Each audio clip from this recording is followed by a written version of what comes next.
सत साहिब जी, आप सुन रहे हैं संत रामपाल जी महाराज द्वारा लिखित पुस्तक जीने की राह का पेज नंबर 116। परमात्मा के लिए कुछ भी असंभव नहीं है। इस वीडियो को 8 जून 2024 को रात 9 बजे एडिट किया गया है। इस वीडियो को आप शेयर जरूर करें। सत साहिब। परमात्मा के लिए कुछ भी असंभव नहीं है। एक नगर के बाहर जंगल में दो महात्मा साधना कर रहे थे। एक 40 वर्ष से घर त्याग कर साधना कर रहा था, दूसरा अभी 2 वर्ष से साधना करने लगा था। परमात्मा के दरबार से एक देवदूत प्रतिदिन कुछ समय उन दोनों साधकों के पास व्यतीत करता था। दोनों साधकों के आश्रम गांव के पूर्व तथा पश्चिम में थे। बड़े का स्थान पश्चिम में तथा छोटे का स्थान गांव के पूर्व में जंगल में था। देवदूत प्रतिदिन 1-1 घंटा दोनों के पास बैठता। परमात्मा की चर्चा चलती। दोनों साधकों का अच्छा समय व्यतीत होता। एक दिन देवदूत ने भगवान विष्णु जी से कहा कि भगवान, कपिला नगरी के बाहर आपके 2 परम भक्त रहते हैं। श्री विष्णु जी ने कहा कि एक परम भक्त है, दूसरा तो बनावटी भक्त है। देवदूत ने विचार किया कि जो 40 वर्ष से साधना रत है वह पक्का भक्त होगा, क्योंकि लंबी लंबी दाढ़ी, सिर पर बड़ी जटा यानी केश हैं, और समय भी 40 वर्ष बहुत होता है। देवदूत बोला कि हे प्रभु, जो 40 वर्ष से आपकी भक्ति कर रहा है वह होगा परम भक्त। प्रभु ने कहा नहीं, दूसरा जो 2 वर्ष से साधना में लगा है। प्रभु ने कहा कि देवदूत, मेरी बात पर विश्वास नहीं हुआ। देवदूत बोला, प्रभु ऐसा नहीं है, परंतु मेरी तुच्छ बुद्धि यही मान रही है कि बड़ी आयु वाला भी अच्छा भक्त है। श्री विष्णु जी ने कहा कि कल आप देर से पृथ्वी पर जाना। दोनों ही देर से आने का कारण पूछेंगे तो आप बताना कि आज प्रभु जी ने हाथी को सुई के नाके से निकालना था, वह लीला देखकर आया हूँ, इसलिए आने में देर हो गई। जो उत्तर मिले उससे आपको भी पता लग जाएगा कि परम भक्त कौन है। पहले प्रतिदिन देवदूत सुबह 8 बजे के आसपास बड़े के पास जाता था और 10 बजे के आसपास छोटी आयु वाले के पास जाता था। अगले दिन बड़ी आयु वाले के पास दिन के 12 बजे पहुंचा।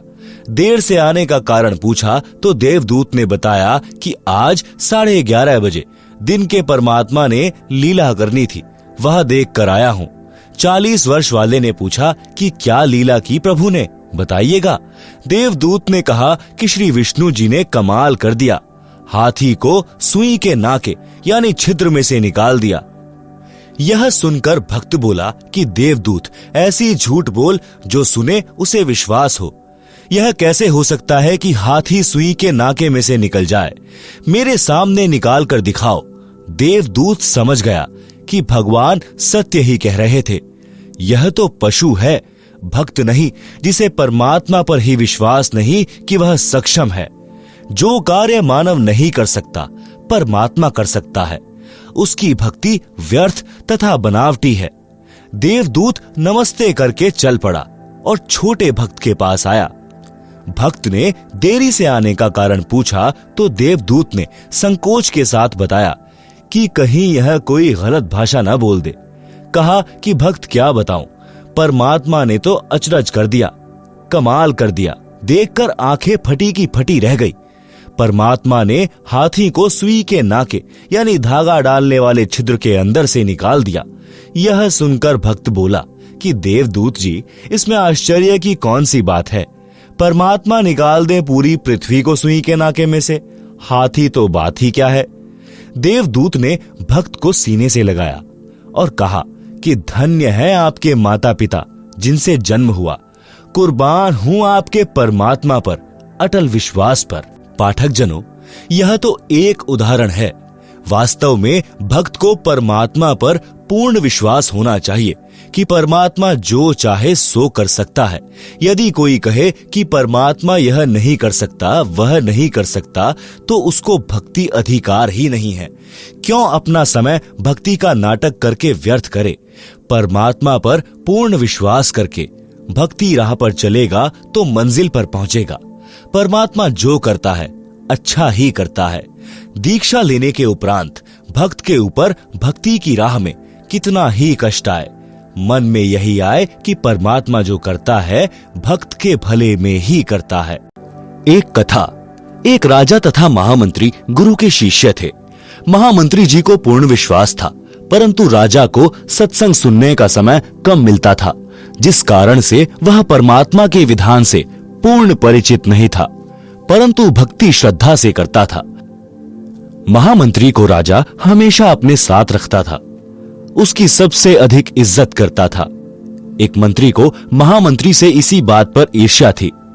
वह महामंत्री को राजा की नजरों में गिराने के लिए राजा को महामंत्री के विषय में निंदा करता था।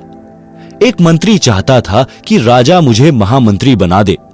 उसके लिए बार बार कहता था कि राजन, यह महामंत्री विश्वास पात्र नहीं है, यह आपको कभी भी धोखा दे सकता है।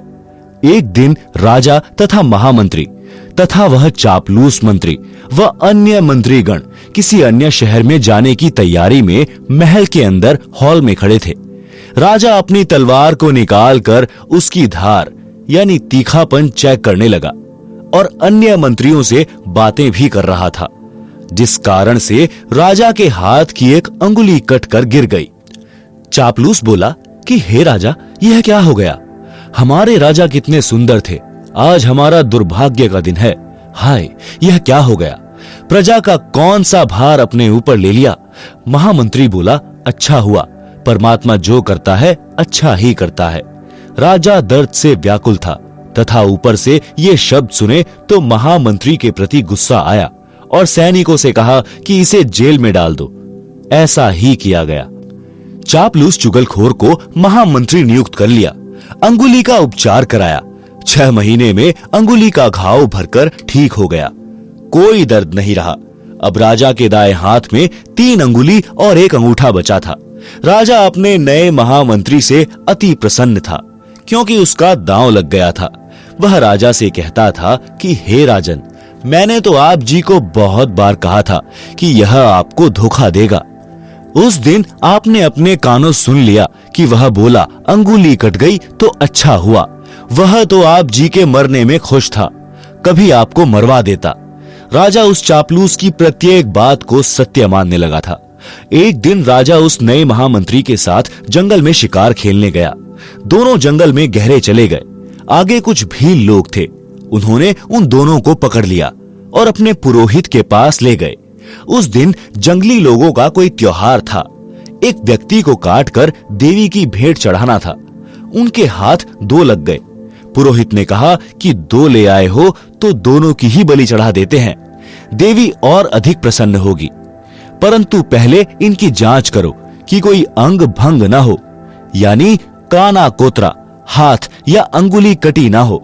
जांच की तो पता चला कि एक व्यक्ति के हाथ की 1 अंगुली कटी है। पुरोहित ने कहा कि इसे छोड़ दो, दूसरा ठीक है तो इसकी गर्दन काट दो। उसी समय राजा को छोड़ दिया और चापलूस महामंत्री की गर्दन राजा के सामने ही काट दी और देवी को भेंट कर दी। राजा चल पड़ा और अपने महल में आया, सीधा जेल पर गया और महामंत्री को रिहा किया। राजा ने महामंत्री जी को सीने से लगाया और कहा कि जब मेरी हाथ की अंगुली कटी थी और आपने कहा था कि अच्छा हुआ, भगवान जो करता है अच्छा ही करता है, वह सही बात है। यदि उस दिन मेरी अंगुली नहीं कटी होती तो आज मेरी जान जाती। भगवान ने अच्छा किया। राजा ने फिर कहा कि मेरे लिए तो अच्छा हुआ, परंतु आपको 6 महीने जेल व्यर्थ में बिना दोष के काटनी पड़ी। आपके लिए क्या अच्छा हुआ? महामंत्री बोला कि आज मैं जेल में ना होता तो आपके साथ जाता, वहां मेरी गर्दन कटनी थी, मेरी मौत होनी थी। 6 महीने की कैद से मेरी जान बच गई, मेरे लिए यह अच्छा हुआ। इस प्रकार भक्त को परमात्मा पर विश्वास करके अपने जीवन के सफर पर चलना है। एक लेवा एक देवादूतम, कोई किसी का पिता न पूतम। एक किसान के घर एक पुत्र उत्पन्न हुआ। पुत्र 8 वर्ष का हुआ तो पत्नी की मृत्यु हो गई। किसान के पास 16 एकड़ जमीन थी। कुछ वर्ष पश्चात किसान ने दूसरी शादी की। उस पत्नी से भी एक पुत्र उत्पन्न हुआ। कुछ वर्ष पश्चात उस पत्नी की भी मृत्यु हो गई। किसान का प्रथम पत्नी वाला पुत्र 16 वर्ष का हुआ। उसका विवाह कर दिया। किसान की भी मृत्यु हो गई। छोटा लड़का 10 से 12 वर्ष की आयु में रोगी हो गया। कुछ दिन उपचार कराया। फिर बड़े भाई यानी मौसी के बेटे ने तथा उसकी पत्नी ने विचार किया कि उपचार पर क्यों खर्च किया। यदि मर गया तो इसके हिस्से के 8 एकड़ जमीन अपने पास रह जाएगी। यह विचार करके पड़ोस के गांव से जो वैद्य उपचार के लिए आता था, उससे कहा कि इस लड़के की औषधि में विष मिलाकर दे दो, हम आपको धन दे देंगे। 500 रुपए के लालच में वैद्य ने उस लड़के को औषधि में विष खिलाकर मार दिया। गांव वालों को बताया गया कि रोग के कारण मृत्यु हो गई। किसी को शंका नहीं हुई। बच्चे की मृत्यु रोग के कारण हुई मान ली। उस मौसी के बेटे की मृत्यु के 1 वर्ष पश्चात बड़े भाई को पुत्र प्राप्त हुआ। खुशी का ठिकाना नहीं रहा। बच्चे के जन्म की खुशी में जीमनवार यानी लंगर किया। पूरे गांव में मिठाई बांटी गई। उसके पश्चात कोई संतान नहीं हुई। इकलौते पुत्र को प्रेम से पाला। अच्छा घी, दूध, दही खिला पिलाकर हष्ट पुष्ट कर दिया। 16 वर्ष की आयु में विवाह कर दिया। उस समय बाल विवाह को गर्व की बात माना जाता था। वह लड़का रोगी हो गया। वैद्य पर वैद्य बुलाए, महंगे से महंगे औषधि खिलाई, परंतु व्यर्थ रहा। उस समय 1 महीने में 1,000 की औषधि खिलाई गई। हीरा तथा मोती भस्म भी औषधि में मिलाकर लड़के को खिलाया गया, जिस कारण से 8 एकड़ जमीन भी बेचनी पड़ी। परंतु रोग घटने की बजाय बढ़ता ही चला गया और अंतिम दिन आ गया। लड़के का पिता चिंतित अवस्था में पुत्र के पास बैठा था। उसी समय लड़का बोला, भाई साहब एक काम कर। पिता ने कहा कि बेटा मैं तेरा पिता हूं। लड़का बोला कि मैं तेरा वह भाई हूं जिसको आपने विष देकर मरवाया था। मैं ही अपना बदला लेने आपके पुत्र के रूप में जन्मा हूं। उस लड़के की माताजी भी वहीं विराजमान थी। लड़का बोला कि 8 एकड़ जमीन मेरे हिस्से की थी, वह मैंने वसूल कर ली है। अब केवल कफन तथा लकड़ियों का हिसाब शेष है, उसकी तैयारी करो। यह बात सुनकर पिता उर्फ भाई का मुख फटा का फटा रह गया। अपने किए पर दोनों यानी पति पत्नी ने पश्चाताप किया। परमात्मा का विधान अटल है।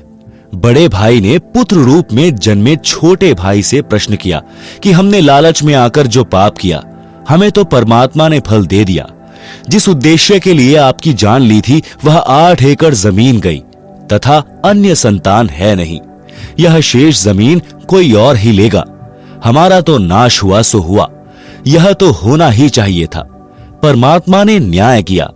परंतु जो लड़की आपकी पत्नी रूप में आई है, इसने कौन सा अपराध किया है जिस कारण से यह सती प्रथा के तहत आपके साथ जिंदा जलाई जाएगी? इसके साथ भगवान ने अन्याय किया है। छोटा भाई उर्फ पुत्र बोला कि मेरी मृत्यु के 2 वर्ष पश्चात वह वैद्य मर गया था जिसने मुझे 500 रुपए के लालच में विष देकर मारा था। यह पत्नी वही वैद्य डॉक्टर वाली आत्मा है। इसको वह फल मिलेगा, जिंदा जलाई जाएगी। उस समय सती प्रथा जोरों पर थी। पति की मृत्यु के पश्चात पत्नी को जिंदा उसी चिता में जलाया जाता। प्रिय पाठकों, विचार करो, परमात्मा की दृष्टि से कुछ नहीं छुपा है। जैसा करेगा वैसा भरना पड़ेगा। प्रत्येक परिवार इसी प्रकार संस्कार के कारण एक दूसरे से जुड़ा है। कोई पूर्व जन्म का कर्ज उतारने के लिए जन्मा है, कोई पूर्व जन्म का कर्ज लेने जन्मा है। उदाहरण के लिए, पिता ने लड़के को पढ़ाया। शादी से 2 दिन पहले दुर्घटनाग्रस्त होकर मर गया। वह अपना कर्ज पिता से लेने आया था। बेटा जवान हुआ, कार्य करके निर्वाह करने लगा। पिता रोगी हो गया, लाखों रुपए लगे, व्यर्थ रहे, मर गया। यह पिता पिछले जन्म का कर्ज लेने आया था, कुछ देने आया था। लड़की का विवाह किया। 2 वर्ष पश्चात लड़की मर गई। बहुत दहेज दिया था। वह दामाद पूर्व जन्म के ऋण के बदले में लड़की भी ले गया और धन भी। वर्तमान में जो किसी के साथ धोखा करके धन हड़प लेते हैं, वह धन अगले जन्म में दामाद बनकर वसूलेगा। परमात्मा का अटल विधान है, बुद्धिमान को संकेत ही पर्याप्त है। उपरोक्त केवल कथा नहीं है, यह हकीकत है। कोई यह कहता है कि यह तो डराने के लिए कथा बनाई, किसने देखा है क्या होगा। जैसे चोर को भद्र पुरुष समझाते हैं कि भाई चोरी मत किया कर, जब पकड़ा जाएगा तो पहले तो जनता पिटाई करेगी, फिर पुलिस पीटेगी और जेल में भी कष्ट उठाना पड़ेगा।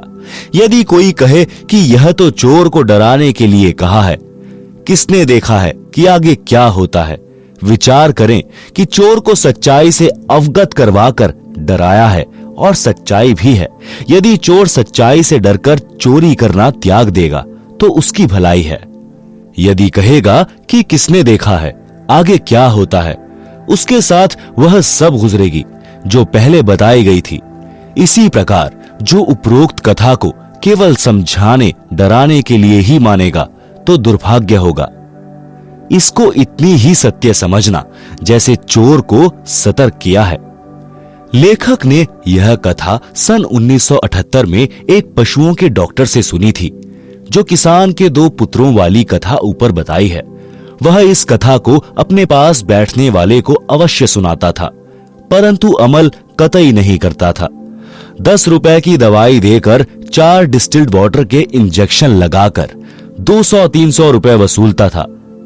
फिर शाम को मिलता तो अपने कारनामे भी बताता था कि यदि कम रुपए लूंगा तो भैंस वाला यह समझेगा कि अच्छी दवाई नहीं दी। भैंस को स्वस्थ तो 10 रुपए की दवाई से ही हो जाना था। विचार करें कि ऐसे व्यक्तियों की कथनी और करनी में अंतर है, तो उनके द्वारा सुनाई इन कथाओं का अन्य पर कैसे प्रभाव होगा। संत गरीबदास जी ने कहा है कि ये बातें कहन सुनन की नहीं है, कर पाड़ने की हैं, यानी इन पर अमल करना चाहिए। परमात्मा के विधान को समझकर निर्मल जीवन यापन करो, जीवन की राह को कांटों रहित बनाएं। सत साहिब जी, इस वीडियो को देखने के लिए धन्यवाद। आपको हमारी एक्सप्लेनेशन अच्छी लगती है तो आप इस वीडियो को लाइक करें और हमारे चैनल को सब्सक्राइब करें। सत साहिब।